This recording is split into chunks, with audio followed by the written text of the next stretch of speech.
اللہ تعالیٰ نے کچھ اوقات ایسے رکھے ہیں، اگر ان اوقات کے اندر ہم جو بھی دعا کریں تو اللہ تعالیٰ ہماری دعا کو فوراً قبول کر دیتا ہے۔ وہ اوقات کون کون سے ہیں جن کے اندر اللہ تعالیٰ دعائیں کو قبول کرتا ہے؟ سب سے پہلے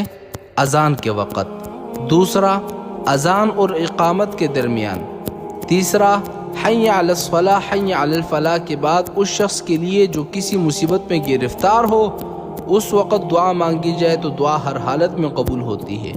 چوتھا جہاد میں سب باندھنے کے وقت، پانچواں جہاد میں گمسان کی لڑائی کے وقت، چھٹا فرض نماز کے بعد،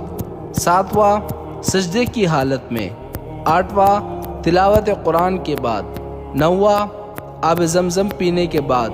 دسواں میت کے پاس حاضر ہوتے وقت، گیارہواں مرغ کی آواز کرنے کے وقت، بارہواں